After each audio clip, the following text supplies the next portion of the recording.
2 hours on the road, relentless, racing down a 47, my heart set on Larkridge. My wife, Melina, was at a 3-day insurance conference at the Elmridge Crown Hotel. I planned to surprise her with a nice dinner, but deep down, I knew the truth was far more painful. My gut told me she was unfaithful.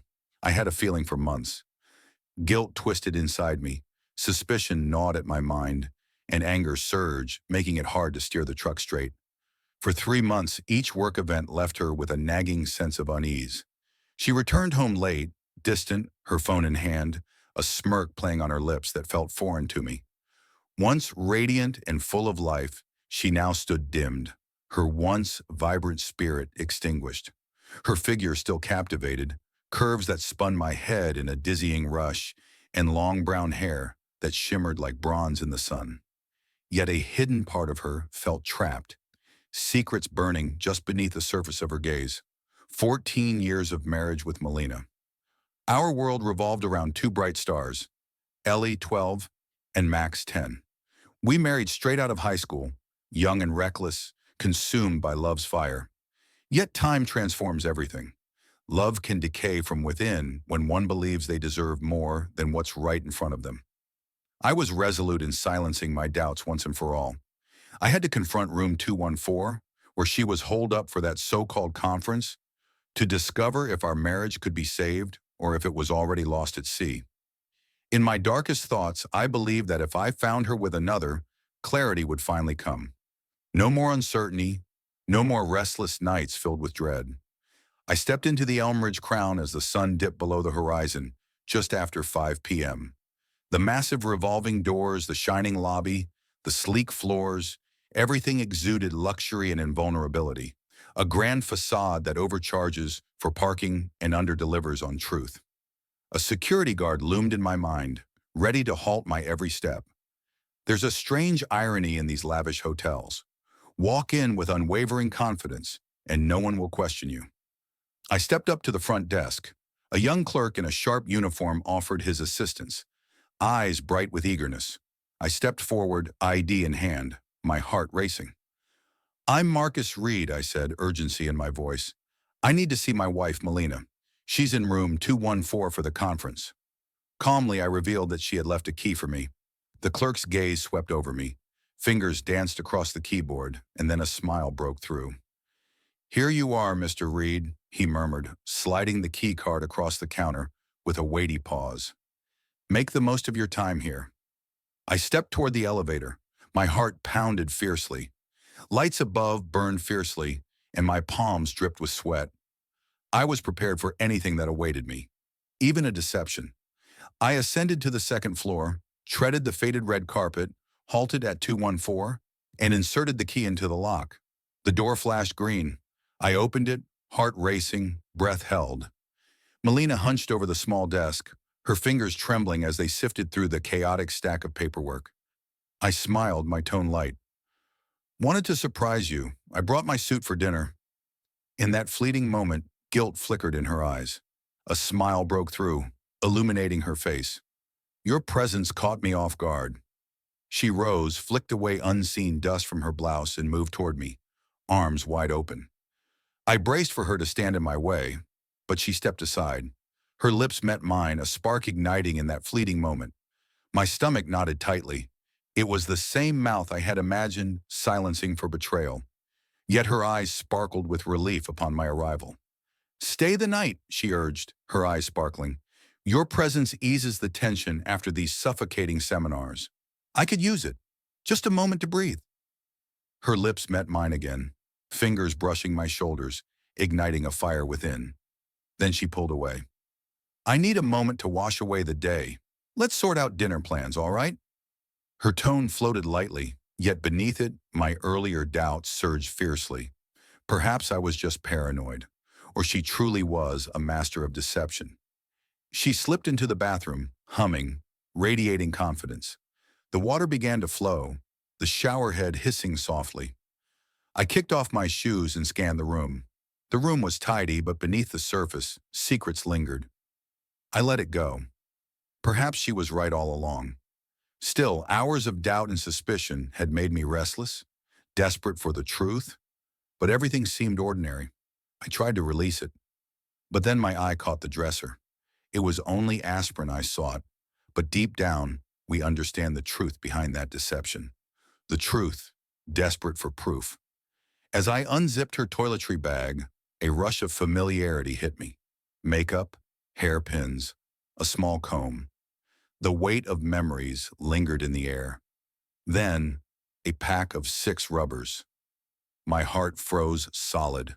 After Max's arrival, Melina's birth control pills threw her off, leading me to get a vasectomy. We were invincible now, yet here they stood. I fixed my gaze on them, trembling hands betraying my fear. She held on to it for one reason only. She was involved with someone. She was lost in him. What does a husband do when betrayal strikes? Some would challenge her. Some would cry out. Some would leave, hearts heavy. Me? My vision blurred with crimson fury. I rifled through the drawer and unearthed a safety pin. I felt numb as I punctured each condom, swift jabs through the center, then returned them to her bag with trembling hands. If she dared wield them with her lover, the fallout could be devastating. I palmed the pin, heart racing. Her phone lay abandoned on the side table. I called my buddy Nolan, a man whose loyalty runs so deep he'd hide a body for me without a second thought. "Hey," I whispered, "I need a favor. Reach out to me in 60 minutes. A crisis that demands my immediate attention. A pipe has burst at the school, an urgent call that pulls me back home." No hesitation in his voice. The shower continued. Everything was in place. I needed time to unravel it all, to plan my next step. Melina stepped out, hair still wet, wrapped in nothing but a soft towel. Her gaze pierced through me, electric and undeniable. The drive had drained every ounce of me. Her hand brushed against my thigh. Our lips almost touched, steam rising from her skin, mingling with my quickening breath. I should have pushed her aside, yet I was consumed by a dark longing, a fire within. Let her shine. We were close, yet my thoughts were in turmoil the whole time. Her breath carried a weight of darkness. I hoped she'd falter, reveal a secret, but she held her ground. There was a spark, a fire between us. We quickly dressed and rushed downstairs to the hotel restaurant. We shared a tender filet mignon and a crisp glass of rosé. It was the only escape from the turmoil within, a storm within. "Was the conference engaging?" I asked. "It'll be okay," she replied.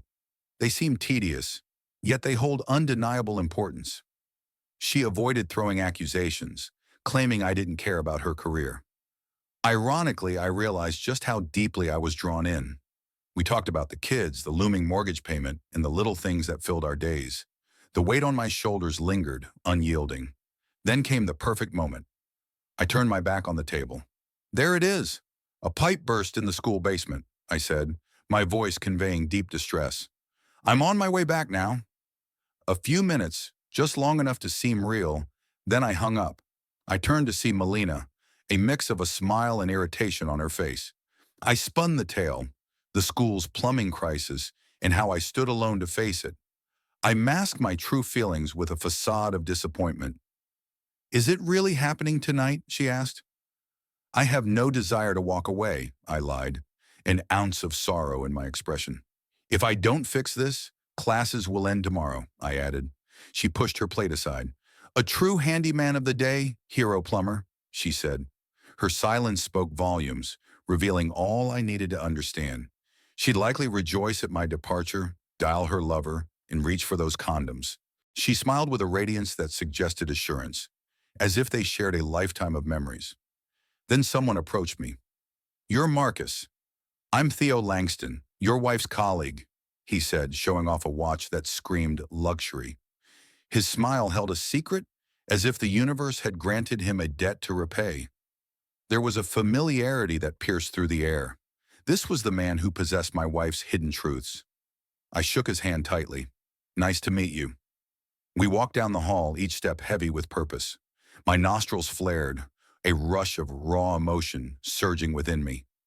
Visions of violence consumed me. The urge to pin him against the wall, to take his breath away, pulsed through my veins. But I had to wait, holding my breath. I escorted Melina to her room, whispered goodbye, and promised to call at dawn. Her expression was a mix of relief and an unnameable tension. Perhaps it's fear, or perhaps it's excitement. I drove away, my truck carrying me through the emptiness of the night. With the city lights dimming in the distance, doubt crept in. Was I truly strong enough to endure this journey? The woman I once loved had turned into a deceitful traitor, and all I had to confront her was a single piece of damning proof. No one would trust my tears of betrayal. I would expose her as the deceitful manipulator she truly was. I returned home just 2 days later. She wore that same smirk as she spoke of the conference's draining nature. She spoke of Theo, nor did she offer a single apology. She pressed her lips to my cheek, then busied herself in the kitchen, pretending everything was okay. I stayed composed, yet rage surged within me. The family picnic. Every summer, they transformed the park into a whirlwind of carnival rides, balloon stands, and clouds of cotton candy. I was filled with terror. The thought of being near Melina's colleagues, watching Theo strut about, made my stomach churn. I had to smile, hiding the storm inside for the children's sake. We packed into the car, hearts racing, and sped toward the park. Melina wore jeans that accentuated her curves. In the reflection, she flipped her hair and applied lip gloss with a self-satisfied smirk. "Your voice is flat," she remarked, brushing her hair back with a flick of defiance. A compliment would have been nice, but it felt so cold. I let it go. We stepped in, checked in at the welcome booth, and snatched up some free tote bags. In an instant, Melina was engulfed by a whirlwind of coworkers, their laughter ringing too loud, while I lingered at the periphery with the kids. Theo wandered by, handshakes flying, exuding charm and ambition. In an instant, a stranger, Jenna Langston, stepped forward, her name hanging heavy in the air. Tall auburn hair, blue eyes glinting with sharp wit. Her crisp white blouse and slacks hugged her figure perfectly. "Hey," she whispered, "you're Melina's husband, aren't you? You're Marcus Reed?" "I am," I said, gauging her gaze. "And you are?" "Jenna Langston," she said, "the woman who holds Theo's heart." My eyebrows shot up. Theo's beloved. There she was. The wife of the man I feared was in Melina's arms. I fought the urge to look. She was stunning, moving with a grace that demanded attention. The weather, the crowd at the picnic, it all faded. We slipped from the throng, and her voice dropped to a whisper. "I've been aware for a few months now." She kept her gaze darting past me. "I gave Theo the option to make a choice. He wouldn't admit it when I faced him. I went as far as hiring a private investigator." That revelation struck me like a lightning bolt. "So you have the photos, the proof?" she asked, her smile dark and knowing. "I do. Enough to shatter everything in a divorce. I need to collect statements from witnesses, possibly even Melina." "It feels like she's lost in the depths." I nodded, a wave of relief crashing into a gut-wrenching nausea. Thankful to know I was still grounded. Melina was indeed unfaithful. I was devastated, knowing our marriage was plummeting. Jenna proposed we exchange resources, evidence, and testimonies. Anything that might fortify our cases if divorce became inevitable. I agreed instantly, heart racing. She proposed we gather the following day at her place, 26 Hemlock Avenue, Crestline, while Theo was away on the golf course. We shared our details. We returned to the throng, blending in as if nothing had transpired. Melina captivated her colleagues, her laughter ringing out like a siren's call each time Theo delivered a clever quip. Theo maintained his distance from Jenna, her face a mask of calm indifference. The air crackled with suffocating tension. The following morning, I informed Melina I had errands to run. She hardly looked my way, casually mentioning her plans to shop with a friend. Flawless. I left the kids with my parents and sped across town to Hemlock Avenue. Cozy houses lined the street, their lawns pristine, flower beds bursting with color. At the cul-de-sac's end, Jenna's home burst with vibrant rose bushes and a meticulously kept porch. She swung the door wide, clad in jeans and a cozy sweater, her hair pulled tight. "Morning, Marcus," she whispered, her smile tinged with exhaustion as she welcomed me inside. The interior pulsed with warmth, colors embracing, lighting whispering secrets. Jenna led me to her den, where a flickering screen awaited on a modest table. The screen revealed a rundown motel room, a solitary bed waiting in silence. Jenna beckoned me to take a seat. "A private investigator is on my payroll," she said softly. "He installed secret cameras. Theo never strays from his ways. He reserves that room each time he hits the greens." Her voice faltered, breaking on the final word. She handed me a soda. I gulped it down, fighting the parched ache in my throat. "Are you saying they're meeting today?" I asked. "Probably. Theo believes I've given up on him." We waited, our words heavy with tension. Jenna yanked open an accordion folder, bursting with memories captured in photos. Melina and Theo slipping into motels, emerging from restaurants, sharing a fleeting kiss in a dim parking garage. With audio recordings and phone logs in hand, she held the power to destroy them all. The evidence twisted my gut. Yet a flicker of gratitude lingered within me. For months, a relentless dread consumed me, haunting my every thought, though I had no evidence to grasp. At last it struck me, like a hammer to the skull. At last the screen flickered to life. The motel door creaked open. Theo stepped in, clad in a golf polo. Melina followed closely, hair pinned up, blouse barely fastened. They kissed with wild urgency, ripping at each other's clothes in a frenzy. In an instant, they stood bare. The images pierced through, hauntingly vivid. My fists clenched tightly. The woman I had cherished for years stood before me, entwined with a stranger I hardly recognized. I lasted a few minutes, then I had to look away. I couldn't take any more.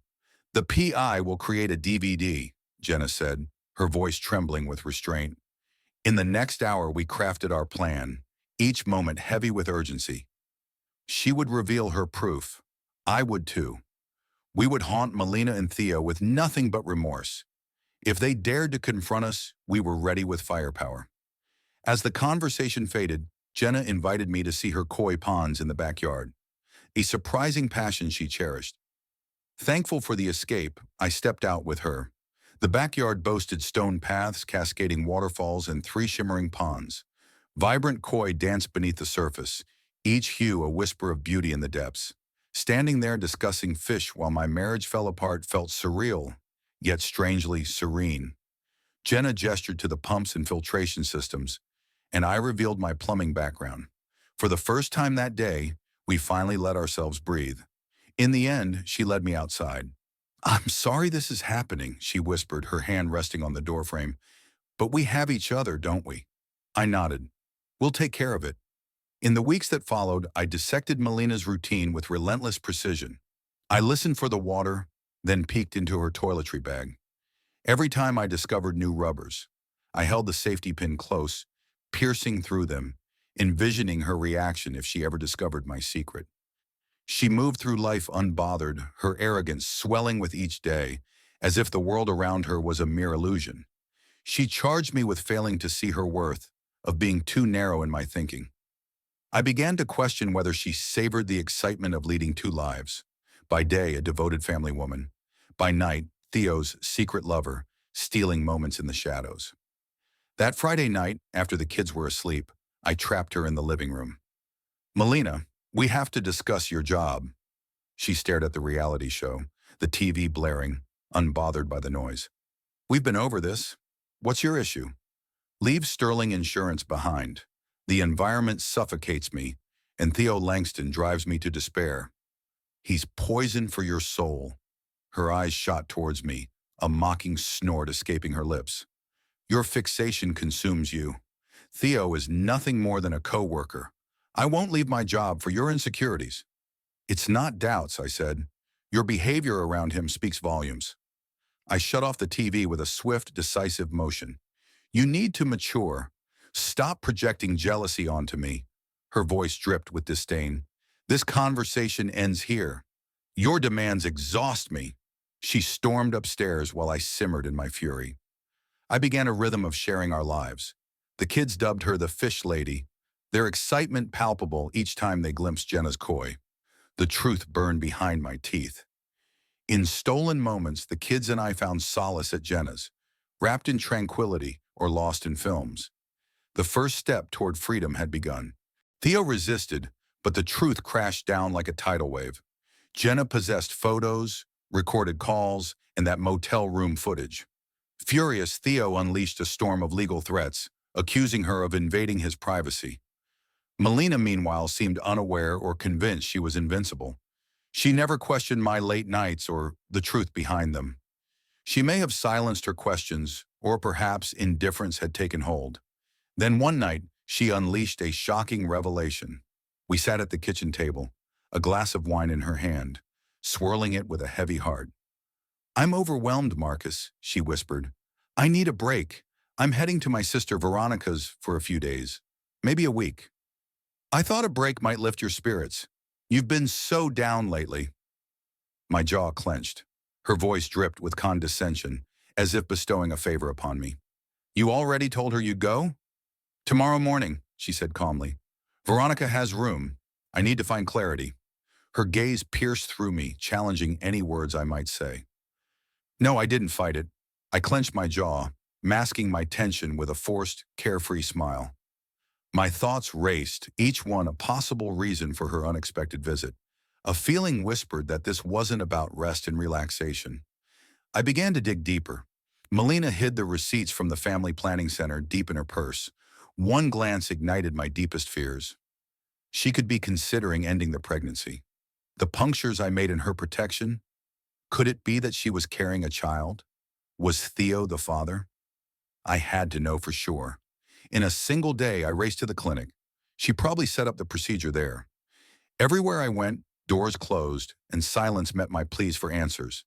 Yet the family planning center allowed me to sign a consent form. They challenged me to prove I was the spouse. I strode in boldly, feigning ignorance while offering my assistance. "I'm here to sign that form, ensuring we're aligned, right?" The receptionist glanced at her records, then pushed a file forward. I signed it. Friday, 11 a.m. The appointment was set for that date. My blood thundered in my ears. It was real. She carried a life, probably Theo's, a consequence of my betrayal. Shock coursed through me, anger ignited, regret clawed at my insides, and a savage triumph surged forth. She had shattered everything. She was pregnant and ready to wipe away the proof. I stepped out of the clinic, clarity igniting within me. Parting would be anything but peaceful. She longed to play. I drove 3 hours to Veronica's, heart racing with anticipation. Melina had just stepped in the night before. Veronica was married to Brett, a towering ex-construction foreman, strong enough to lift me with ease. The moment I stepped inside, the air crackled with tension. Melina's eyes burned, arms crossed tightly. "Why are you here?" I forced a smile, barely holding it together. "I decided to drop by. The kids are with my parents. I took a few days off while you're away." Veronica shot a quick, anxious look at Brett, who forced a smile that barely masked his tension. "Of course, the more, the better," he whispered. Melina's gaze hardened, determination etched on her face. "I didn't ask for you to be here," she hissed. I shrugged. "I'm here, no matter what." Awkward silence hung heavy in the air. Brett gasped, a harsh cough tearing through him. "Let's go fishing tomorrow, Marcus. Joel owns a boat. Let's hit the water, pop some beers, and let the women unwind." I feigned deep thought. That sounds thrilling. Yet come morning, I stood my ground and refused to leave. Arms crossed, I lingered by the passenger door. Brett's face flushed with anger as he attempted to argue, but I dismissed him effortlessly. He and Joel stormed off, leaving me behind, seething. Veronica dialed, her heart racing with urgency. Melina begged me to stay away from them. "Just leave, Marcus," she snapped. "We have things to do." I lingered, sipping coffee in the kitchen, brushing off their desperate pleas to leave. I turned off Melina's phone as soon as she slipped away, drowning out Brett's persistent calls. Veronica seethed, hurling furious curses into her phone. She was likely trying to reschedule Melina's procedure, or at the very least, alert them about our delay. I shut down every opportunity for their escape. Brett returned in the heat of mid-afternoon. His frustration was palpable, like screaming into a lifeless phone, day after day. Veronica unleashed her fury on him for not pushing me onto that boat. Melina lingered, taut and quiet, her face a battleground of frustration and seething fury. That night, I trapped Melina in Veronica's kitchen after dinner. The light overhead sliced through the darkness. etching sharp shadows across her face. "Melina," I said, my voice steady, "it's over with Sterling Insurance. It's your choice. Stop, or I'm ending this." Her gaze burned, rage contorting her face. "Enough, I'm done listening. I won't back down. You'll never force me into that." I inhaled sharply, my fingers trembling, as I sifted through the manila folder, revealing the divorce papers. I pushed them across the kitchen table. "Sign them, or let them go. Refuse me, and I'll go it alone." Her eyes widened at the papers, disbelief washing over her. She hissed, "You can't leave me for refusing to give up my career. That holds no weight at all." "Adultery," I whispered, revealing a stack of photos and spreading them across the table. Melina clings to Theo, stumbling out of motels, clothes askew, her face pale and hollow. She erupted, "You bastard! You've been watching me?" She lunged for the photos, but I seized her wrist. What other way was there to uncover the truth? "You've humiliated me," her lips trembled. "This is wrong. You had no right. You manipulated me, like a cruel puppet master." "The moment Theo slipped into your bed, you sealed your fate," I said. Footsteps thundered above us. Veronica and Brett burst through the door. Veronica's breath caught at the sight of the photos. Melina shook with fury, her gaze darting between the photos and me. Suddenly, my phone vibrated. My dad called, his voice heavy with urgency. He had arrived, a truck full of Melina's things in tow.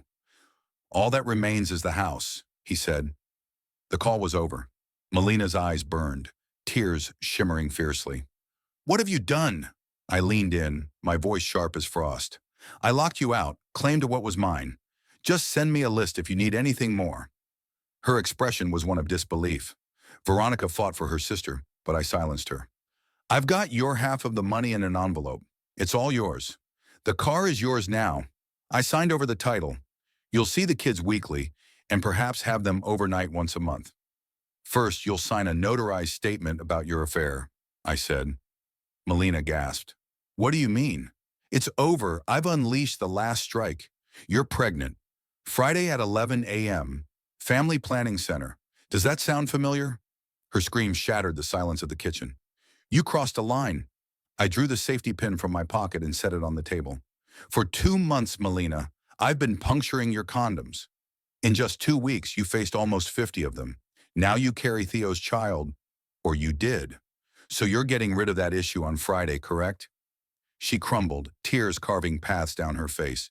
"Your madness is clear," she muttered, but my face told a darker tale. "This was your doing, not mine." Brett's face twisted in terror. Veronica clung to Melina, holding her tight. The sisters held on, tears streaming down their faces, as if I had shattered their world. I turned away, leaving Melina's desperate pleas behind. Dad stood by the truck, engine humming, anticipation thick in the air. We heaved Melina's boxes onto Veronica's porch, each one heavy with memories. Throughout it all, an unsettling calm enveloped me. This was it. After the boxes were loaded onto Veronica's porch, the weight of everything sank in. I drove away from the scene with a mix of numbness and determination. In the weeks that followed, Sterling Insurance terminated Melina's employment, and rumors of our bitter breakup spread like wildfire through Larkridge. Theo, exposed by the damning evidence, quietly resigned, his reputation tarnished beyond repair. The fallout reached every corner of our lives. My parents tried to console me, their eyes full of sympathy and regret. I managed custody of Ellie and Max, promising them a future free from deceit. Every night as I sat in my modest apartment, the silence was filled with memories of happier times and echoes of betrayal. Melina, once the love of my life, became a ghost of her former self, lost, isolated, and overwhelmed by the consequences of her choices. I, too, felt the scars of our shattered bond. Yet amidst the ruin, a spark of hope began to glow. I started rebuilding my life, piece by piece, determined to forge a path that honored my truth. One crisp evening, as I gazed out over the city lights of Larkridge, I realized that even the deepest wounds have the capacity to heal.